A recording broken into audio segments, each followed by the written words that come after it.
오늘 제목은 무너진 현장을 살리자라는 말씀입니다. 오늘 내용을 보니까 예수님께서 회개하지 않는 고울에 대한 그런 책망을 하는 이야기가 나옵니다. 우리가 먼저 좀 알고 가야 될 게 뭐냐면 이 세상의 영적 상태에 관한 것을 좀 알고 갈 필요가 있어요.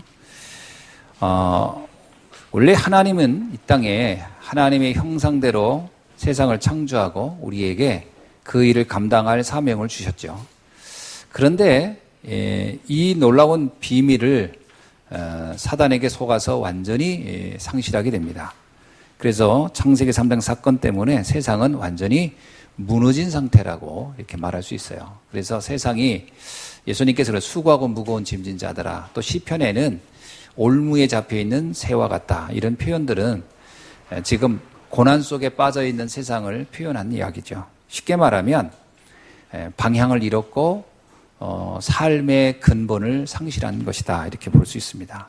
그 해답으로 하나님은 그리스도라는 답을 우리에게 주셨습니다.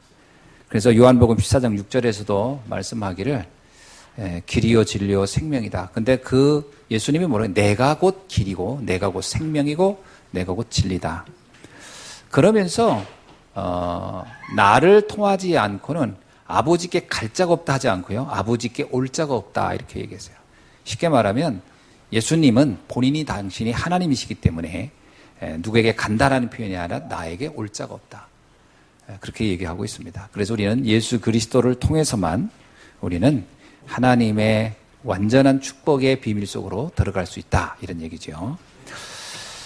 이 비밀을 전달할 민족이 필요했습니다. 이 비밀을 전달할 사람이 필요해서, 그래서 선택한 것이 이스라엘입니다. 그래서 이스라엘은 처음부터 이 복음의 비밀을 전달할 목적으로 선택된 민족입니다.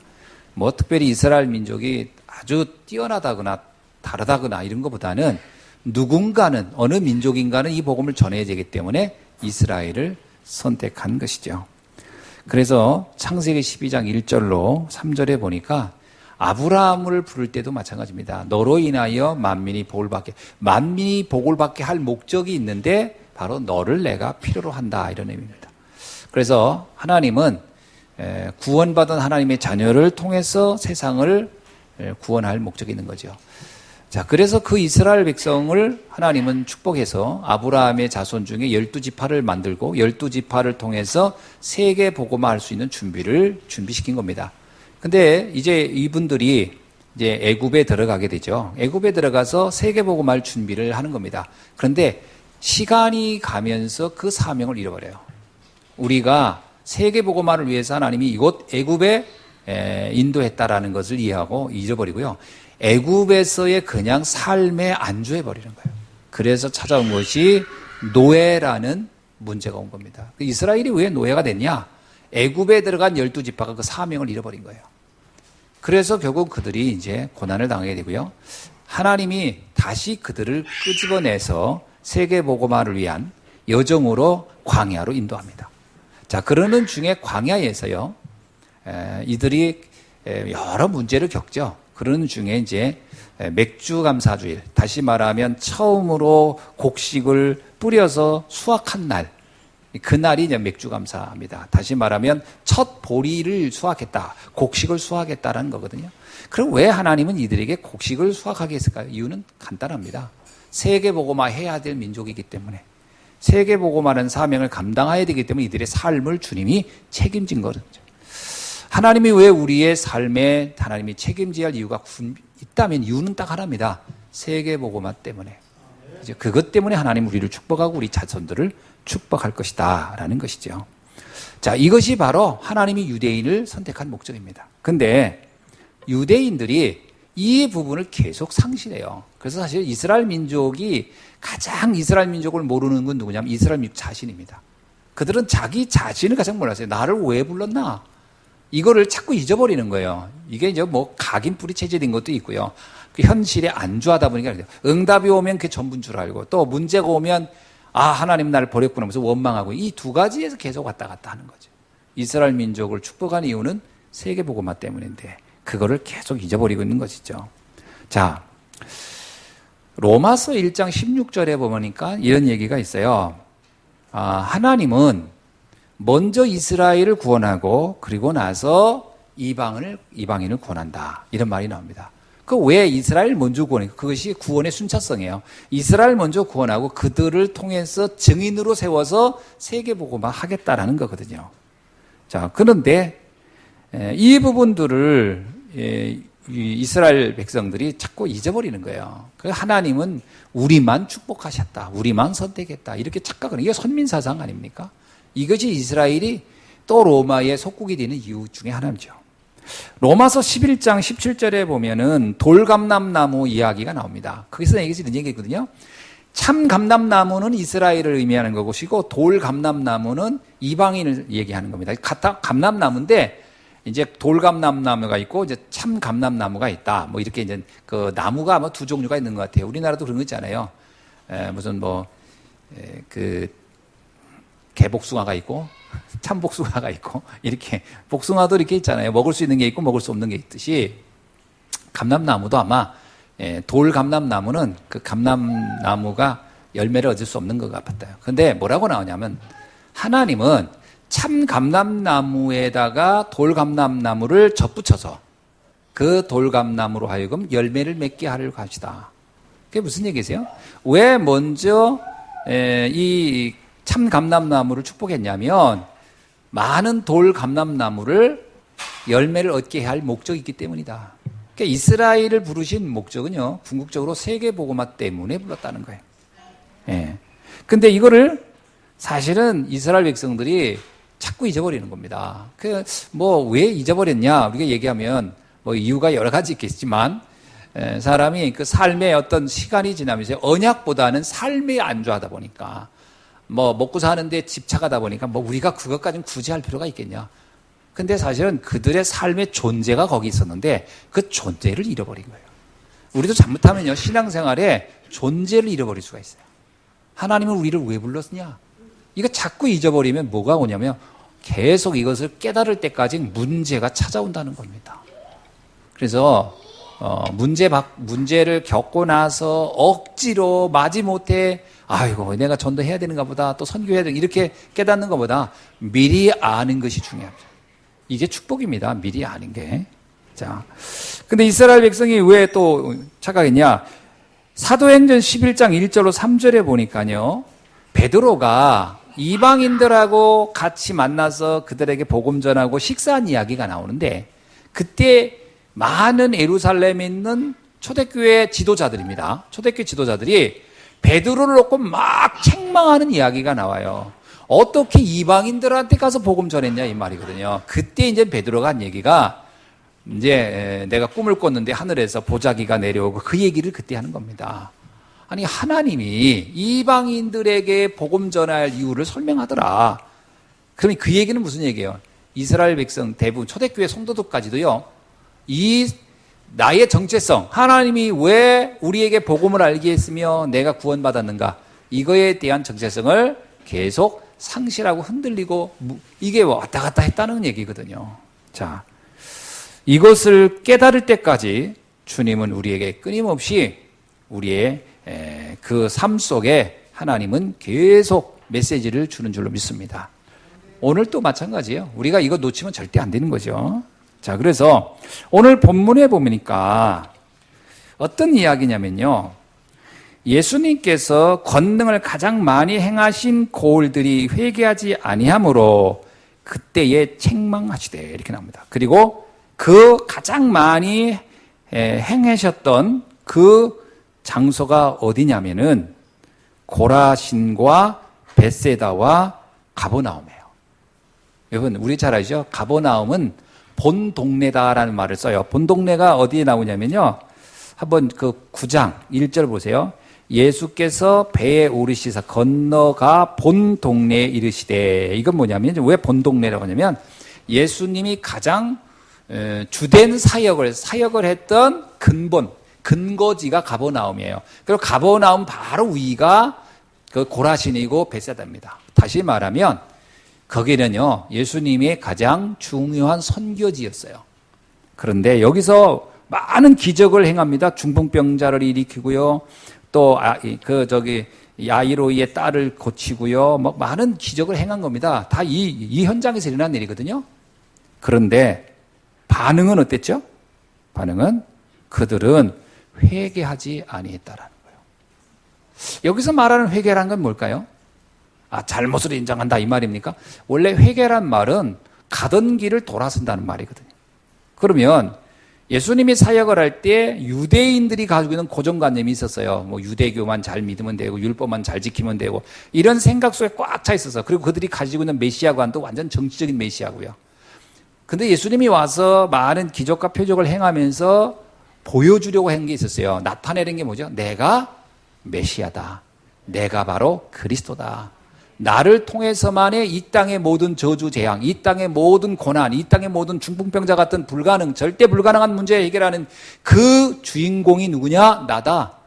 그 얘기를 한 거고, 그래서 너희는 나를 그리스도로 믿어야 한다. 이거를 보여주기 위해서 그 많은 표적과 이적을 행했는데, 재미난 건요. 이 고라신이라든가 벳세다라든가 가버나움에 있던 사람들은 이런 표적을 보았음에도 불구하고 예수를 그리스도로 믿지는 않았다는 거예요. 안 믿은 겁니다. 뭐라고 본 거죠? 좀 신비한 사람이 왔네. 능력 있는 사람이 왔네. 독특한 사람이 이렇게 믿은 거예요. 나중에 예수님을 십자가에 달라고 했을 때 수많은 유대인들이 다 예수님을 십자가에 달라고 외쳤잖아요. 그때 여기 사람들도 다 같이 동조한 겁니다. 다 동조한 겁니다. 그 예수님이 뭐라고 하냐면요. 자, 이렇게 복음을 말하고 설명해도 이렇게 못 알아듣는단 말인가. 그 얘기를 한 거예요. 왜 이들은 받아들이지 못했을까요? 이유는 간단합니다. 오랫동안 각인된 자기의 생각. 그죠? 이 생각을 벗어나지 못하는 거예요. 창세기 3장, 6장, 11장이라는 근본 뿌리가 확 돼 있는 데다가 선민사상과 율법주의에 완전히 각인돼 있기 때문에 이게요, 아무리 메시지를 외쳐도 이들이 가지고 있는 이 고정관념에서 이걸 바꿔내지 못하는 거예요. 참, 예수님이 직접 얘기해도요. 오늘 우리가 아무리 복음을 외치고 세계 선교해야 된다 해도요, 이상하게 이게 왜 각인된 것이 잘 안 바뀝니다. 그래서 들으면서 그냥 그런가 보다 하고 또 원래대로 돌아가는 거예요. 우리들이 그게 굉장히 강하거든요. 말씀 들을 때는 그런가 보다 하지만 그냥 또 딱 그 예배 끝나거나 그러면요, 언제 그런 얘기를 내가 들었나 싶게 나는 다시 현실로 바로 돌아가는 거예요. 이게 이 고라신 지역의 벳사다 지역의 가버나움 지역의 문제였다라는 거죠. 이건 단 이 세 지역만 문제였을까요? 사실 이 지역은 어디를 나타내죠? 유대인들을 나타내는 거예요. 복음을 접한 유대인. 오늘날로 말하면 누구를 말할까요? 복음을 들은 성도들이에요, 사실은. 복음을 들은 성도들이 의외로 안 변한다는 거예요. 안 변합니다. 참 이게요, 그냥 듣는 거예요. 그냥 그런가 보다. 아무 느낌 없이. 감동도, 감격도, 이게 없는 거예요. 이게 고라신, 벳사다, 가버나움의 문제를 지금 예수님이요, 사역을 이방 나라 가서 한 게 아니에요. 예루살렘에서 다 했어요. 유대 땅에서 돌아다니면서 다 했어요. 근데 나중에 그들이 예수님을 죽였어요. 안 바뀌는 겁니다. 죽은 자 살리고, 중풍병 자 치유하고, 별의별 일을 다 했는데, 그때는 와 하고 박수 치는데, 또 옛날로 돌아가는 거예요. 주님이 도리어 뭐라고 얘기하냐면요, 차라리 두로와 시돈에 내가 이렇게 복음을 전했더라면 그들은 달랐을 것이다. 이 두로와 시돈이 어딘지 아세요? 여기는 이방 땅이에요. 여기는 불신자를 말하는 거예요. 내가 차라리 하나님이 내가 원래 너희들을 세계복음하기 위해서 선택한 민족이기 때문에 내가 너희들을 깨우치려고 계속 내가 여기서 사역을 했지만, 내가 만약에 차라리 얘들 안 되겠다 싶어가지고 이방 나라에 가서 복음을 전했더라면 그들은 너희들보다 훨씬 변화가 심했을 거다. 훨씬 달라졌을 것이다. 심지어는 어디까지 얘기냐면, 내가 소돔과 고모라 알죠? 소돔과 고모라? 완전히 음란에, 그래가지고 완전히 망한 도시잖아요. 야, 그 소돔에서 내가 복음 전했어도 이 정도까지는 아닐 것이다. 너희들은 그 소돔성의 그 사람들보다도 영적으로는 더 이게 악하구나. 어쩜 이렇게 안 변하냐. 이 얘기를 한 거예요. 예수님이 얼마나 답답했으면 이런 표현을 했을까요?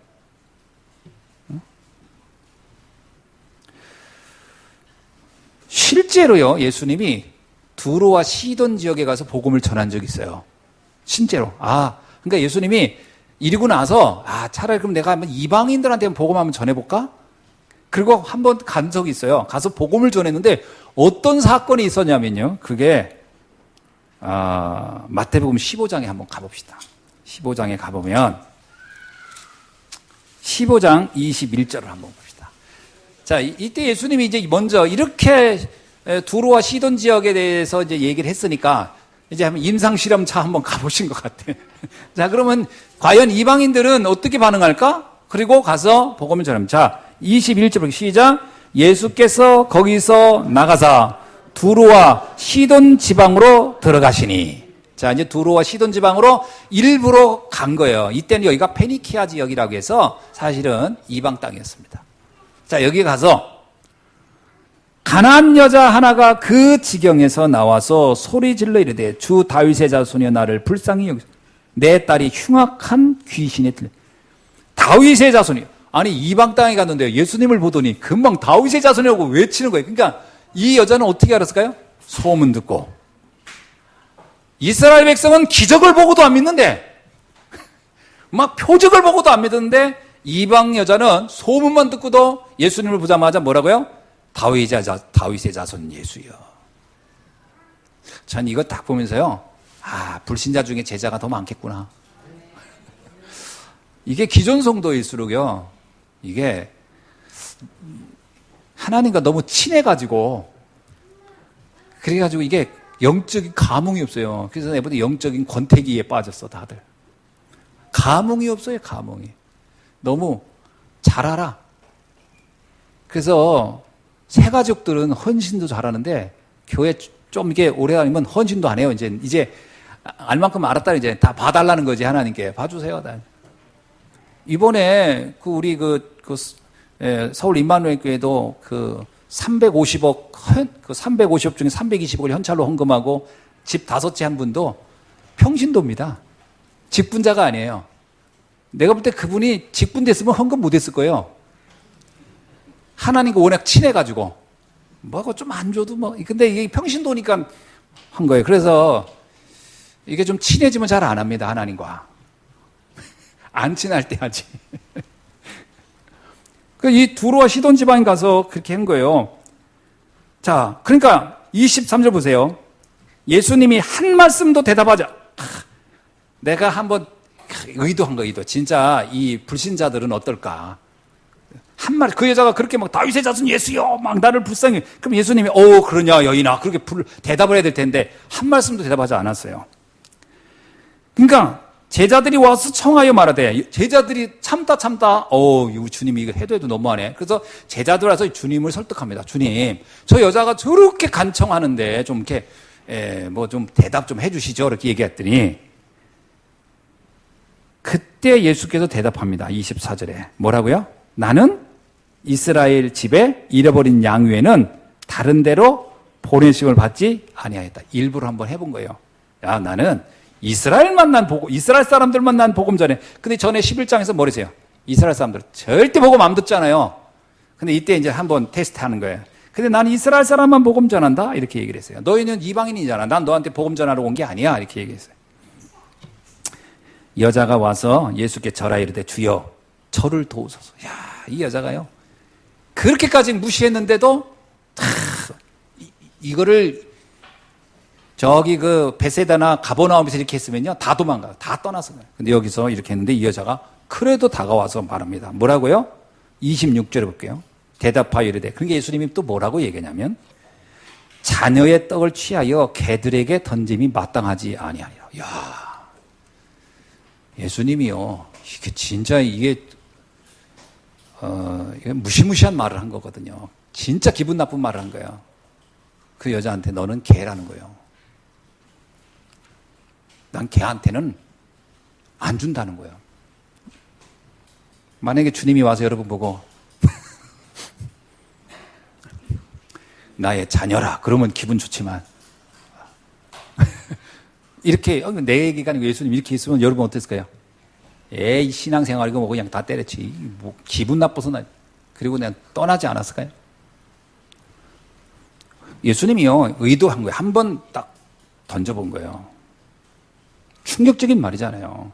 나는 자녀들에게 이 복음을 주러 왔지 걔들한테는 주려고 생각도 안 하고 있다. 그러자 이 여자가 뭐라고 해요? 인격 모독당했다. 경찰에 고소한 게 아니고요. 뭐라고 했냐면 옳소이다. 주님 말이 맞습니다. 개들도 제 주인의 상에서 떨어지는 부스러기를 먹지 않습니까? 그러면서 하는 얘기가 저에게 유대인 이스라엘 사람 당신의 아들들에게 딸들에게 복음을 전해주고 남은 그 부스러기가 혹 있다면 그 부스러기라도 저한테 주십시오. 저는 그 부스러기라도 먹겠나이다. 이야, 이 여자가 이렇게까지 한 거예요. 이게 어디 여자예요? 두로와 시돈 지역 여자예요. 예수님 말이 딱 맞았어요. 내가 차라리 두로와 시돈 지방 가서 복음 전했으면 니들처럼 이렇게 반응하지 않았을 거라는 거예요. 복음을 줘도 뭐 감동이 있는지 없는지 그냥 아무 느낌 없이 그냥 아무리 축복 얘기해도 그게 뭐 나하고 아무 상관없고 이렇게 무감각하지는 않았지 않겠냐. 근데 이 두로와 시돈 지역의 이 사람의 반응은 충격적인 거예요. 그때 예수님이 28절을 얘기합니다. 예수께서 대답하여 이르시되 여자여 내 믿음이 크구나. 내가 어떤 모욕을 당해도 어떤 무시를 당해도 어떤 장애물이 있어도 야 너는 이 믿음을 잡으려고 하는구나. 너는 내가 그리스도라는 것에 대해서 그렇게 넌 간절하구나. 내 믿음이 네 딸의 너의 소원대로 되리라 하시니 그때로부터 그의 딸이 나으니라. 아멘. 자 여기 한번 비교해 보세요. 여러분 고라신 베사다 가버나움하고 이 두로와 시돈하고 비교되죠? 엄청 비교되죠?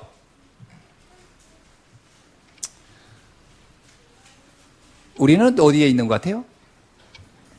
여러분은 어느 쪽에 속해 있는 것 같습니까? 말씀을 들어도 감각이 없는 고라신 베사다 가버나움 쪽에 있는 것 같습니까? 아니면 아무리 난 모욕당하고 무시를 당해도 나는 복음이 필요합니다. 주님이어야 됩니다. 라고 하는 이 시돈과 두로 지역의 이 여자 같습니까?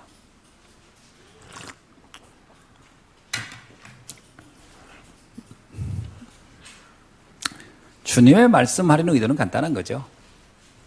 엄청난 은혜를 받았음에도 불구하고, 그죠? 이스라엘 백성들이 그 은혜를 전혀 가치를 모르고 있다라는 거예요. 자칫 잘못하면 우리도 그렇습니다. 우리도요, 하나님이 영세전에 창세전에 택하신 하나님 자녀 아닙니까?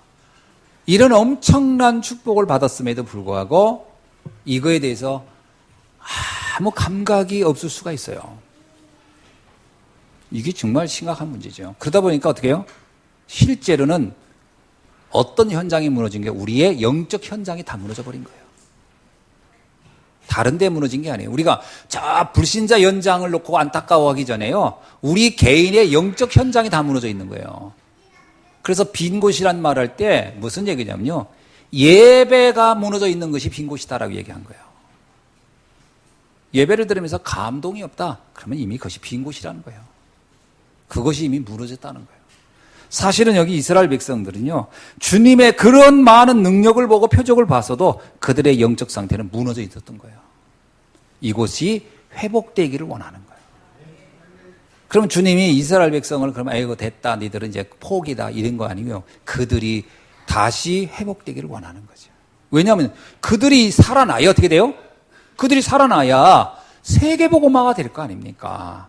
사실 주님의 관심은요, 이스라엘 백성이 다시 그들의 그 사명을 회복해서 일어나서 복음 모르는 전 세계로 나가서 살리는 전도자가 되기를 바라는 거거든요. 왜 주님은 우리에게 그렇게 집착할까요? 왜 우리는 그렇게 하나님에 대해서 무감각하고 때로는 신앙에 대해서 감사도 없고 뭐 은혜도 없는데 왜 자꾸 우리는 하나님이 우리를 이끄시고 인도할까요? 그 이유는 간단해요. 우리를 통해서 하나님은 세계복음화 하려는 원래 계획이 있기 때문에 그 계획을 성취하려고 하는 것이다. 그래서 우리가 조금만 정신 차리면 어떻게 있어요? 어마어마한 거예요. 우리가 조금만 생각을 그렇구나, 내가 이렇게 중요한 사람이었구나라고 깨닫기만 한다면 하늘의 모든 복을 부어줄 줄로 믿습니다. 그래서 베드로가요, 그 고백하잖아요. 주는 그리스도시요 살아계신 하나님의 아들입니다. 그 고백에서 주님이 얼마나 충격받으셨어요. 제자긴 하지만 이야, 내가 이런 유대인을 내 다 봤네, 뭐 이런 얘기 아닙니까? 다른 유대인들 보세요. 예수님이 그렇게 오병이어 기적하고 쫓아다녔던 사람들이 나중에 뭐예요? 다 떠나요, 다 떠나. 다 육신적인 것 달라고 그것만 생각하고 있다가 그거 안 주니까 그러잖아요. 계속 먹을 거 달라잖아요. 계속 가서. 그러니까 너희가 구하는 것이 영적인 음식이 아니고 육신의 떡을 구하는구나.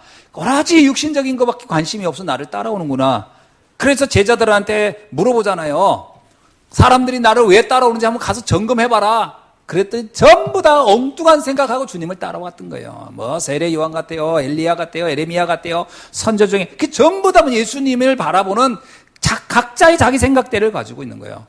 그러더니 주님이 그 욕구를 안 채워주니까 어떻게 돼요? 다 떠나세요. 다 떠난 거예요. 나중에 예수님이 이러잖아요. 제자들. 그럼 너희들도 떠나려 하느냐? 그랬더니 그때 베드로가 그러잖아요. 주여, 생명의 말씀이 여기 있는데 내가 어디로 가오리까? 내가 볼 때 그 베드로 한 사람 때문에 예수님이 그나마 위안받고 그 끝까지 사역했던 것 같아요. 잘못하면요, 우리가 어마어마한 사명과 축복을 받았음에도 불구하고 이게요, 다 이거를 잃어버리고 사는 거예요. 아무 감각 없이. 영적인 무감각 상태. 이것이 무너진 현장입니다. 이 현장이 빨리 회복돼야 됩니다. 아멘. 한번 우리 점검해 보세요. 내가 정말 찬양할 때 어떤 느낌인가? 여러분, 찬양할 때 여러분은 어때요? 감격 있나요? 아니면 그냥 늘 뭐 유행가 하는 줄 알아 부르듯이 그냥 부릅니까? 말씀을 읽거나 들을 때 어떻습니까? 복음을 들을 때 어떻습니까? 예수님께서 계시록에 이런 얘기 했잖아요. 예언의 말씀을 읽는 자와 듣는 자와 지키는 자가 복이 있도다. 그거 의외로요, 읽는 것 같지만 읽지 않고 듣는 것 같지만 듣지 않고요, 지키는 것 같으나 지키지 않습니다. 의외로 그렇습니다. 사람들 듣는다고 듣는 건 줄 아세요? 그걸 뭐라고 해요? 듣는데 듣지 않는 걸 뭐라고 그래요? 뭐 말했는데 엉뚱한 말하면 뭐라고 해요? 왜 그냥 뭐 겉으로 듣는 거죠. 그냥 한 귀로 듣고 한 귀로 흘려버려. 그거 듣는 게 아니잖아요. 읽고요. 읽고도 기억도 안 하고 생각도 안 하고 그럼 읽은 게 아니죠. 그래서 예수님이 그러잖아요. 네가 본다고 깨닫지 않고 듣는다고 깨닫지도 못하고. 그죠? 근데 잘못하면 이런 영적 상태로 빠질 수가 있어요. 그래서 날마다 새 은혜를 사모해야 합니다. 그래서 주님이 이런 얘기 하잖아요. 너의 첫사랑을 회복하라. 우리가요, 하나님 만났을 때 그 첫사랑이 과연 있습니까? 그 사랑을 회복하라는 거예요.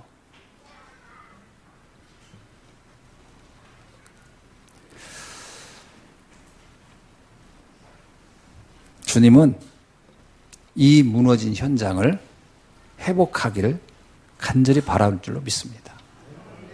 사실 이 본문의 내용은요, 시돈과 그리고 두로와 시돈 그리고 이 소돔성을 칭찬한다는 말이 아니에요. 그 칭찬할 의도가 아니에요. 그들을 빗대어서 지금 이 고라신과 베세다와 가버나움이 회개하고 돌아서길 바라는 거예요. 이게 주님의 의도입니다. 주님의 관심은 그렇다고 해서 우리가 신앙생활 좀 대충 한다고 해서 그러면 주님의 관심은 저 불신자들에게 있느냐, 그런 건 아닙니다. 사실은 어떤 면에서 우리에게 우선 우리에게 있는 거예요. 하나님의 자녀에게. 그렇죠? 여러분 그렇잖아요. 내 자녀가 좀 부족해도 부모는 내 자녀 중심이고요. 불신자가 아무리 똑똑하고 뛰어나도 사실 모든 관심은 내 자녀입니다. 그러니까 자녀들이 또 오해를 해요. 우리 엄마는 맨날 누구 얘기만 한다고. 그럼 그 자녀를 내가 얘기하는 것은 내 자녀를 잘하라고 하는 얘기도 하는 거지, 그 자녀 칭찬하는 거는 거기에 의도가 있죠. 그러면서 그러면 나는 다리 밑에 주워왔냐고 또 이러고 있단 말이죠. 그게 이게 못 알아들어서, 이게 말귀를 못 알아들으면요, 이게 참 말귀 못 알아들으면 이게 답답한 거예요. 주님은 사실 지금 우리가 영적으로 말귀를 알아듣기를 원하는 거예요. 우리의 무너진 영적 상태를 빨리 회복하라. 네? 자, 그러면 우리가 예배를 빨리 회복해야 되겠죠. 교회의 중요성을 빨리 회복해야 되겠죠. 말씀의 가치를 빨리 회복해야 되겠죠. 복음의 능력을 빨리 회복해야 되겠죠. 아멘. 그 회복해서 어떻게 하라? 237개 나라 저 빈 곳을 살리라는 거예요. 한 번도 복음 듣지 못한 사람들을 누가 가서 전하겠습니까? 여러분이 가셔야 되죠. 우리가 가야지. 이사야에게 말하잖아요. 누가 나를 위해 갈고, 이사야 앞에서 딱 주님이 말하잖아요. 이사야 딱 둘이만 있어요. 하나님과 이사야. 그런데 이사야 보면, 이사야, 누가 나를 위해서 이 복음을 전할 자가 누가 있겠냐? 누가 가겠냐? 이사야가 그렇게 듣더니, 저 아래 동네 누구요? 이렇게 말할 수는 없잖아요. 저를 보내소서 이렇게 얘기해서. 그렇지, 주님은 나에게 관심 있는 거예요. 주여 내가 가겠나이다. 그래서 237 나라는요, 우리가 가지 않으면 그들은 한 번도 복음을 듣지 못할 수 있어요. 아멘.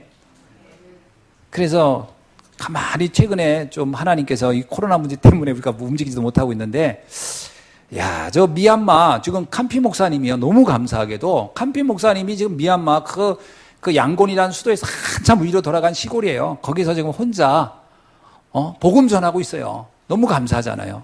그래서 그 너무 감사하고 그래가지고 우리가 여러분이 헌금해가지고 그나마 조금씩 우리가 이제 보내드렸어요. 이번에 좀 또 한 10만 원 보내드렸더니 거기는요, 한 달 교사, 정규 교사 한 달 생활비가 10만 원이더라고요. 참, 지금 이게 경제 수준이 얼마나 차이가 나는지. 그래도 우리가 이제 한 10만 원 이렇게 보내드렸어요. 그랬더니, 참, 뭐 그런 말을 기대한 건 아니지만, 복음 전하는 일을 위해서 헌신하겠다고. 참 감사하잖아요. 그 현장 살려야 되겠죠. 우리가 살려야죠. 누가 살리겠습니까? 저 아르메니아도 마찬가지예요. 제가 가봤지만 복음 한 번도 들어본 적이 없어요. 근데 그분들 보니까 자부심은 또 쩔어. 막 옛날에 막 노아의 방주가 바로 위에 자기 뒷동산에 거의 걸려 있었다. 거기 아라라산 밑이거든요. 그 아르메니아가 아라라산 바로 밑이니까. 우리로 말하면 뒷동산이지. 뭐 노아 선생님이, 노아 아저씨의 배가 우리 뒷동산 거기에 걸려 있었다. 우리가 거기 후손이다 이거야. 그래, 이 자부심이 쩔어요. 그때 복음만 하면 하나도 못 알아들어요. 그 현장 누가 가서 살려야 되겠습니까? 이 복음 가지고 우리가 가서 복음 전해야 돼요. 빈 현장이 너무 많습니다. 그죠? 사실 어떤 면에서요, 교회를 다니고 있으나 복음 모르는 사람이 천지예요. 근데 교회는 다니지. 유대인들 보세요. 바리새인 유대인들 매일 성전에 가서 예배 드렸어요. 그러나 정작 예수님이 와서 복음 전하니까 아무도 못 알아들어요. 저는요, 오늘도 비슷하다고 봐요. 저도 옛날에 제가 모태신앙 아닙니까? 모태신앙을 뭐라고 그래요?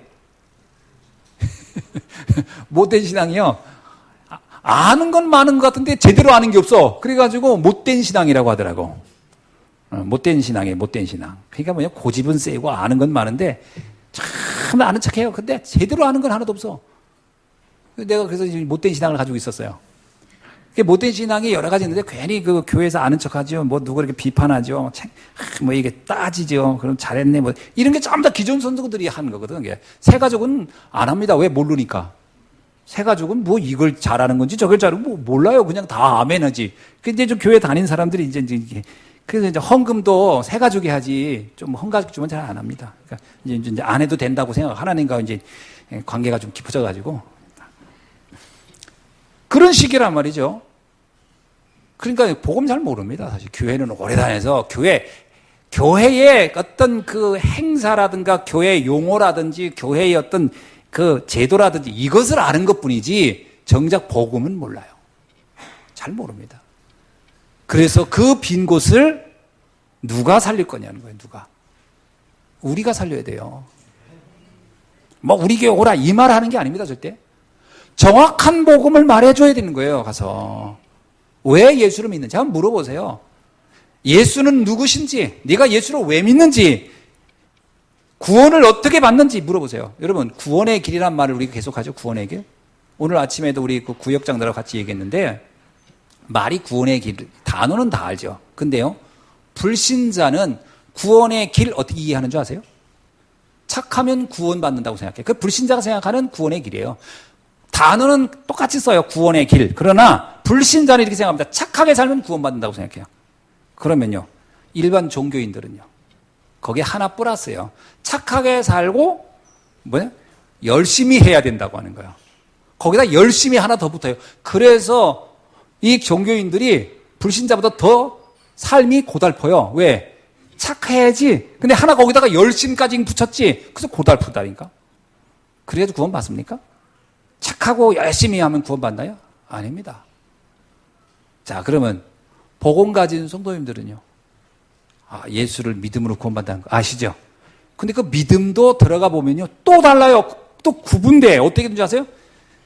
믿음을 내 느낌이 좋으면 믿음이 있다고 생각해요. 느낌. 자, 예수 그리스도라고 하는 단어를 했는데 그날따라 찬양을 듣는데 눈물이 조금 여기서 물이 좀 흘러. 액체가. 그리고 가슴이 뭔가 감동이 와. 그럼 나 오늘 구원받았나? 그러거든요. 그러다가 이제 또 누가 무슨 안 좋은 일에 다퉈가지고 기분 나빠. 그럼 난 구원이 안 받았나? 이제 구원도 약간 느낌에다가 기준을 둡니다. 그게 맞습니까? 구원이 기준이 우리의 느낌입니까? 아니에요. 구원은요, 하나님의 법이 근거예요, 법. 믿음의 법이라고 얘기해요.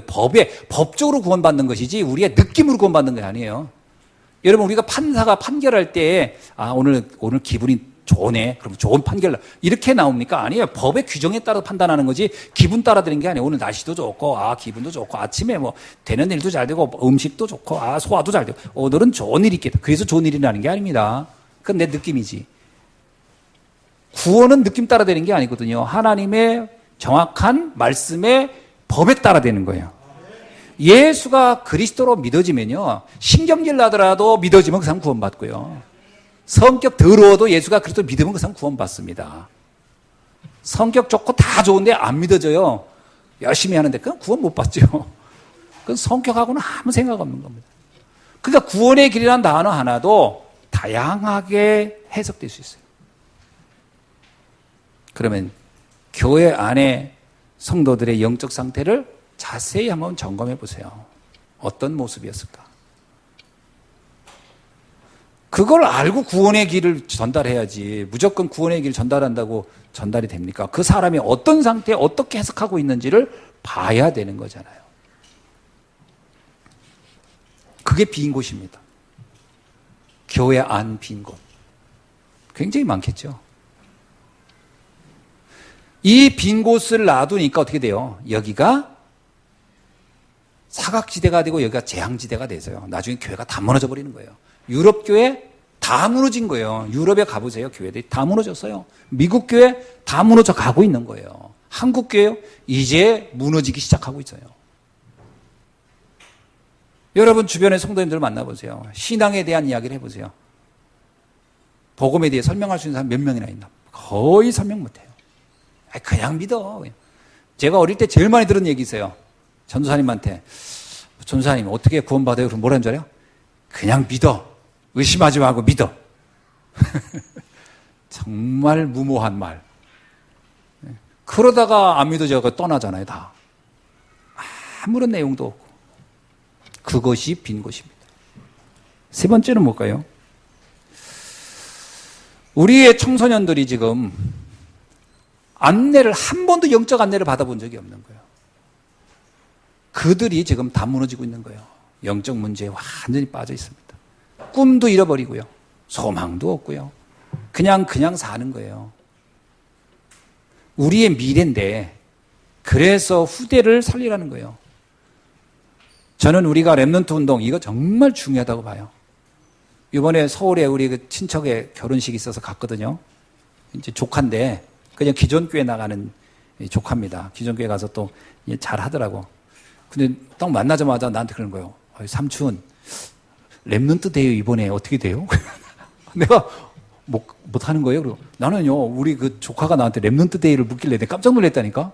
네가 랩넌트 데이를 어떻게 하냐? 삼촌 페이스북 보고, 거기에 랩넌트 데이 영상 올리고 뭐 글 올린 걸 보고 자세히 보다가 자기가 다 알아봤대.